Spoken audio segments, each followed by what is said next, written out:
काम काम काम और काम हमारा ऐसा होता है कि जो हम थकावट हो या ना हो हमें करना ही पड़ता है।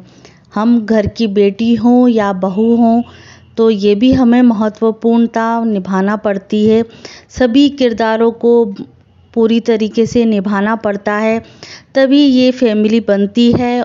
और यही ज़िंदगी का सार है कि हमें काम करते रहना है और जो हमारा लक्ष्य है, जो हमारी मेहनत है, वो हमेशा फलदायक होती है। तो आप अपने कार्य को करते रहिए, फल की इच्छा ना करें। और ये है कि देखिए, थकावट तो आप अच्छा काम करते हैं तब भी थकावट होती है और बुरा काम भी करते हैं तो दिमाग भी लगाना पड़ता है। पर हम बुरा काम को क्यों करें, हम अच्छे काम की ओर ही बढ़ते रहेंगे, क्योंकि आप जानते हैं कि अच्छे काम का फल तो हमेशा अच्छा ही होता है।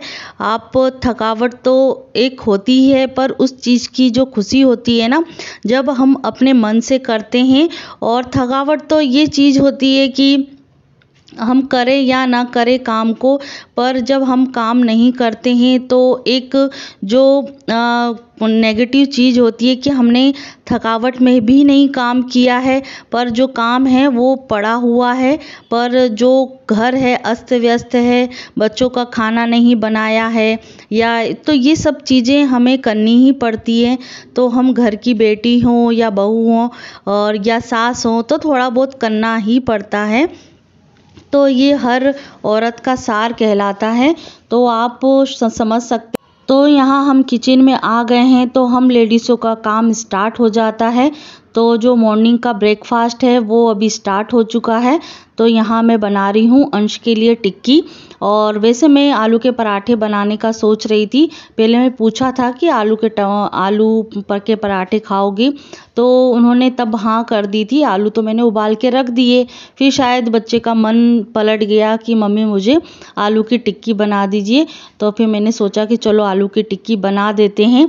और यहाँ बनते बनते हमारे देवांश आ गए हैं अपनी फरमाइश लेकर। और छोटे वाले को तो ऐसा लगता है कि पूरा घर का काम मैं ही कर लूँ।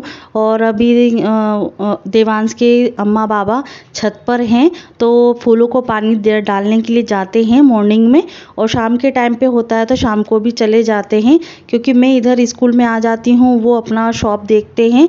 तो इसकी वजह से सुबह और शाम का पानी मम्मी और पापा डाल देते हैं। तो मतलब जो छत पे काम होता है या नीचे भी कोई भी जो हैवी काम होते हैं ना, तो वो बोलेगा कि मुझे करना है, अम्मा बाबा को मना कर दो, जल्दी जल्दी काम नहीं करे। और ये क्या, भी इसको थोड़ा सा पेट खराब हो रहा था तो इसके वजह से धीरे धीरे चल के आ रहा है। तो मैं समझ तो गई थी कि तब तक मैं अपना काम भी निपटा लेती हूँ, क्योंकि अंश का भी टाइम हो गया है स्कूल का।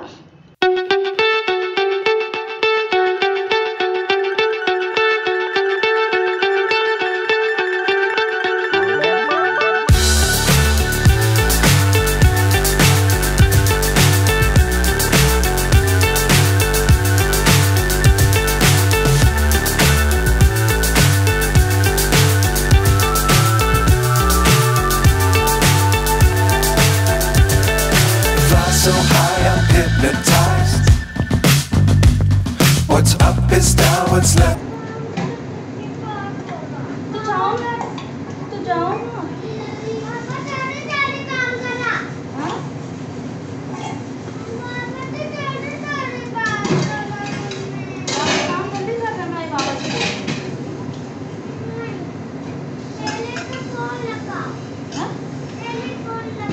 क्या बोल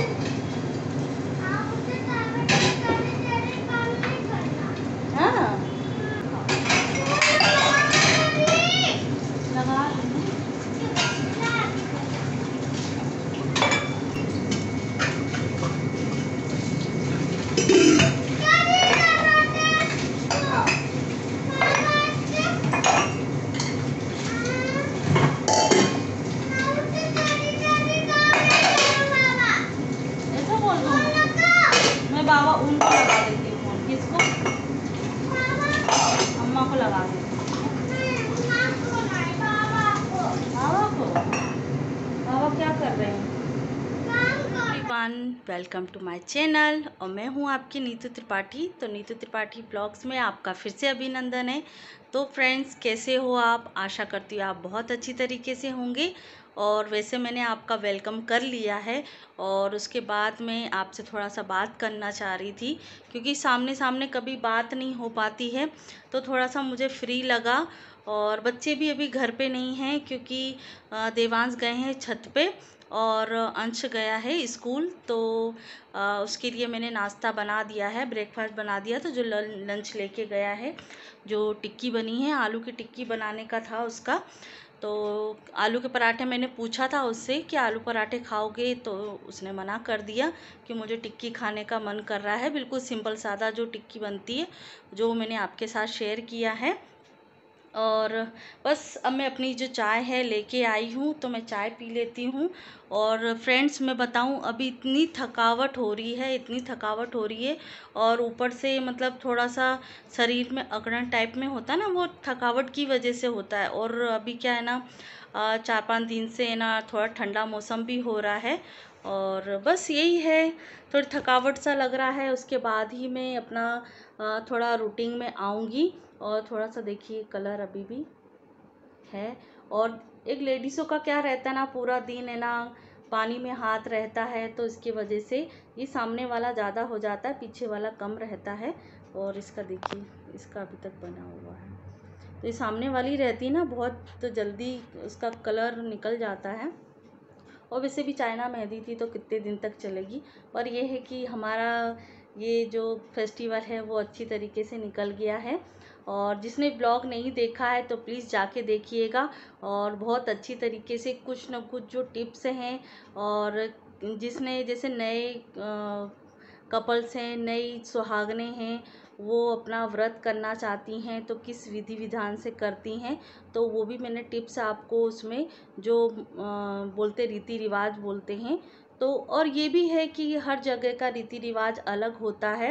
हम यूपी साइड के हैं, तो हमारे जिस तरीके से घर में हुआ करता है, मतलब दादी करती थी, दादी के बाद मम्मी करती हैं, और मम्मी को देख के मैं करती हूँ। तो ये है कि अलग से तो कुछ कर नहीं सकते हैं, क्योंकि जैसे परिवार में चलता है तो उसकी अकॉर्डिंग हमें ही करना पड़ता है। तो बस ये थोड़ी जो रीति रिवाज हैं उसको फॉलो मेन करना पड़ता है। और बस ये है। और आशा करती हूँ आपको ये ब्लॉग अच्छा लगा होगा। और मैं अपनी चाय पी लेती हूँ। हो सकता है इसमें कुछ ऐड भी कर दूँ, या फिर यहीं मैं अपना ब्लॉग को एंड कर देती हूँ, क्योंकि अभी रूटीन में आने में टाइम लगेगा। और थोड़ी सी अभी तबीयत भी मेरी अभी ढीली सी है, क्योंकि स्कूल तो देखो जाना ही है और बच्चों का खाना पीना बनाना है। और अभी चाय पी के थोड़ा सा इधर सामान इधर अरेंजमेंट कर देती हूँ। देखिए, सब क्लीनिंग है। और उसके बाद मैं जाऊंगी नहाने के लिए, और फिर नहाती हूँ। और पूजा का भी कोई सिस्टम नहीं है। और फिर मैं अंश को, देवांश को स्कूल छोड़ने के लिए चली जाऊंगी। और बस यहीं व्लॉग को एंड करती हूँ। थोड़ी थकावट बहुत ज़्यादा हो रही है, थोड़ी चाय पी लेंगे तो थोड़ी सा एनर्जी फील होगा। काम करने के बाद जब चाय मिल जाती है अपने हाथ से बनाई हुई, या दूसरे के हाथ की बनाई हुई मिल जाए ना, तो बड़ा अच्छा लगता है। और दूसरे की चाय की हाथ की बनी की तो कोई मतलब ही नहीं है, अपने हाथ से ही बनाना पड़ता है। और चलते हैं अब नए व्लॉग की साइड में। और नया जो ब्लॉग आएगा उसका भी आप इंतज़ार कीजिए। और बस ये है कि करवा चौथ के बाद के ये पहला व्लॉग है। और उसके बाद देखते हैं, क्योंकि दिवाली भी आ रही है, तो दिवाली का रूटीन भी हम आपके साथ शेयर करेंगे। साफ़ सफाई करना है, तो थोड़ा सा 1 या 2 दिन गैप करके ही मैं अपने रूटीन में आऊँगी, तो उसको भी कंटिन्यू देखिएगा। तो अगले वीडियो में मिलते हैं, नए वीडियो के साथ में। टाटा।